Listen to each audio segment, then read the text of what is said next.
ഇത് കാശിൻ്റെ ലോകമാണ്. അവിടെ ഒരാളുടെ വീഴ്ച എന്ന് പറയുന്നത് ഒരുപാട് ചർച്ച ചെയ്യപ്പെടും. അതിൽ നമുക്ക് പരിഭവം തോന്നേണ്ട ഒരു കാര്യമില്ല. അച്ഛൻ പറഞ്ഞത് വെച്ച് നോക്കുമ്പോൾ നമ്മുടെ തകർച്ചയ്ക്ക് പിന്നിൽ കൃത്യമായ ഒരാൾ അല്ലെങ്കിൽ ഒരു കൂട്ടം ആളുകളുണ്ട്. നമുക്ക് അവരൊന്ന് കണ്ടെത്താൻ ശ്രമിച്ചാലോ? കണ്ടെത്താൻ ശ്രമിച്ചതുകൊണ്ട് മാത്രം ഇപ്പോഴത്തെ അവസ്ഥയിൽ കാര്യമില്ല. ഇപ്പോ കാര്യങ്ങളുടെ ചരട് പൂർണ്ണമായും നമ്മുടെ കയ്യിലാണ്. കണിമംഗലം ഗ്രൂപ്പ് ഓഫ് കമ്പനീസ് തകർന്നു.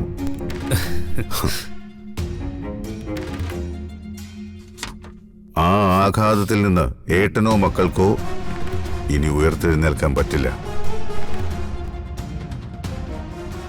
കമ്പനി, വീട്, മറ്റു വസ്തുവകകൾ എല്ലാം ബാങ്ക് നടപടികൾ നേരിടുകയാണ്.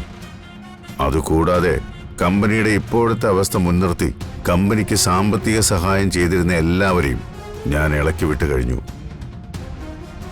പണം നഷ്ടപ്പെടുമെന്ന തോന്നൽ വന്നാൽ അവരെല്ലാം ഈച്ച മൂടും പോലെ ഏട്ടനെ പൊതിയും. സ്വസ്ഥത കൊടുക്കില്ല. നിലവിട്ടു പോകുമ്പോൾ ഏട്ടന്റെ മുമ്പിൽ അവശേഷിക്കുന്നത് രണ്ട് വഴികളാ.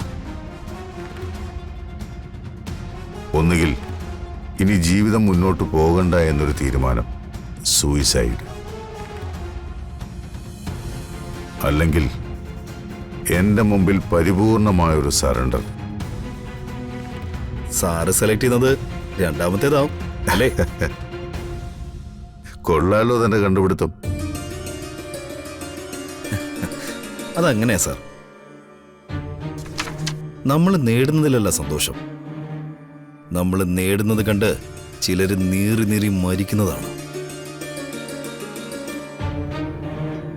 കണിമംഗലം ചന്ദ്രശേഖരൻ കണിമംഗലം ഗ്രൂപ്പ് ഓഫ് കമ്പനീസും കണിമംഗലവും കീഴടക്കുമ്പോ സാറിന്റെ കാൽച്ചോട്ടില് അവരുണ്ടാവണ്ടേ? Yes Benjamin. അപമാനിക്കപ്പെട്ട നിമിഷങ്ങളിലെല്ലാം അതിന്റെ കണക്ക് ഞാൻ എഴുതി കൂട്ടിയിടുമായിരുന്നു. എനിക്ക്, എന്റെ മകന്, എന്റെ ഭാര്യയ്ക്ക്, കണിമംഗലം കുടുംബത്തിനകത്തുണ്ടായ ഓരോ നാണക്കേടിനും എനിക്ക് പകരം വീട്ടണം. ഞങ്ങളെ ദ്രോഹിച്ചവരൊക്കെ നിലയില്ലാ കയത്തിലേക്ക് വീഴണം, കരയണം. അതെനിക്ക് കാണണം ബെഞ്ചമിൻ. കണിമംഗലം ഗ്രൂപ്പ് ഓഫ് കമ്പനീസിന് സാമ്പത്തിക സഹായം ചെയ്തവർ ഏട്ടനിപ്പോ വിളി തുടങ്ങിയിട്ടുണ്ടാവും. കണിമംഗലം പരമേശ്വരന് ഇനി ഒരു സ്വസ്ഥതയുണ്ടാവില്ല.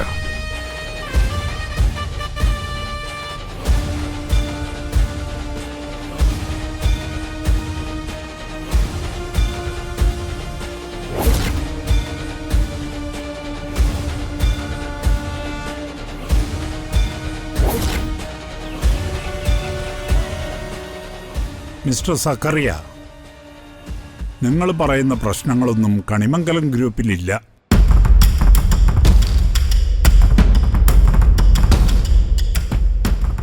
ഒരു പ്രതിസന്ധിയെന്ന് ഞാൻ പറയില്ല.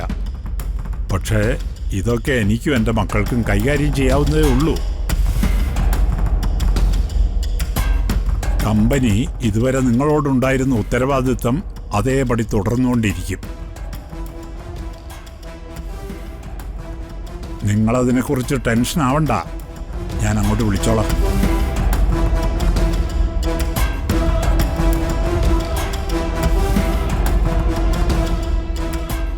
ബിസിനസ് ലോകത്ത് പ്രധാന സംസാരം കണിമംഗലം ഗ്രൂപ്പിന്റെ തകർച്ചയാണ്.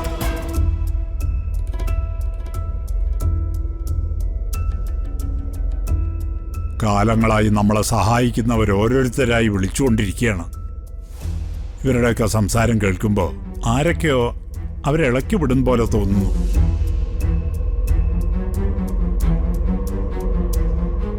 ഇങ്ങനെയായ നമ്മൾ എന്ത് ചെയ്യും?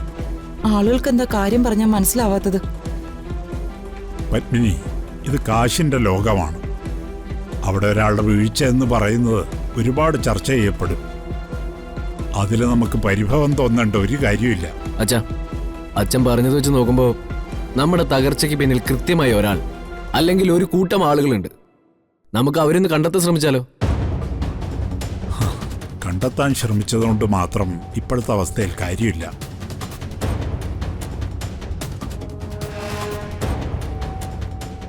ആദ്യം ആളുകളുടെ ആശങ്ക പരിഹരിക്കണം. അതിനുശേഷം മാത്രമേ അത്തരം കാര്യങ്ങൾ അന്വേഷിച്ചിട്ട് കാര്യമുള്ളൂ.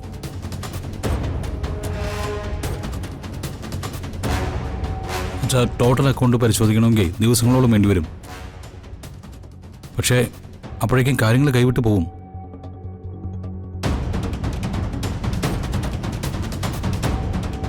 നോക്കാം.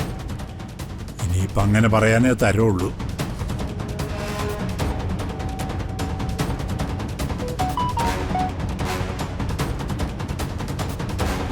ചെട്ടിയാരാ,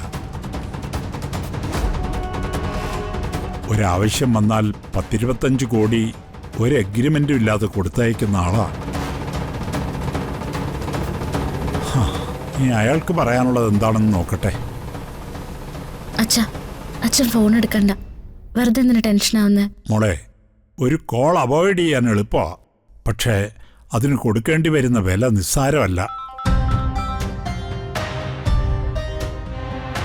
ആ ചെട്ടിയാരെ, എന്തുണ്ട് വിശേഷം?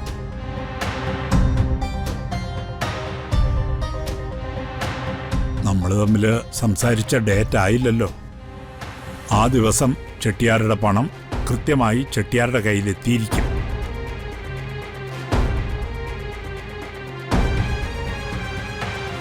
ചെട്ടിയാരെ, മറ്റുള്ളവർ പറയുന്നത് കേട്ട് അത്തരം ചോദ്യങ്ങളൊന്നും എന്നോട് ചോദിക്കണ്ട.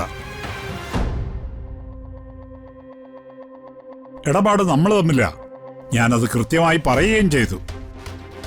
അങ്ങനെ എന്തെങ്കിലും സംഭവിച്ചാൽ മാത്രം നിങ്ങൾ ഈ രീതിയിൽ എന്നോട് പറഞ്ഞാൽ മതി. മനസ്സിലായോ?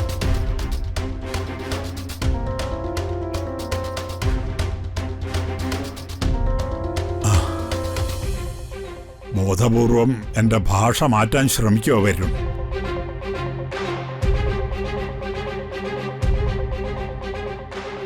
എന്നെ വിളിക്കുന്നവര് ഒരുപക്ഷെ നിന്നെ വിളിച്ചേക്കും. ഒരാളോടും ദേഷ്യപ്പെടാൻ ശ്രമിക്കരുത്. വരുന്ന കോളുകൾ മാന്യമായി അറ്റൻഡ് ചെയ്യുക. നമുക്ക് പറയാനുള്ളത് അവരോട് പറയുക, അത്രേ വേണ്ടൂ.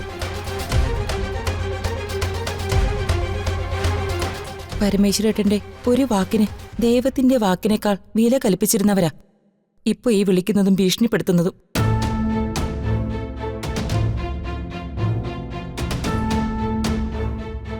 തോറ്റവന്റെ വാക്കിന് ഒരു കാലത്തും വിലയുണ്ടാവില്ല പത്മിനി. ഞാനിപ്പോ തോറ്റുപോയവനാണ്. വേറെ നിവൃത്തിയില്ല. വരുന്നതൊക്കെ സഹിച്ചേ പറ്റൂ.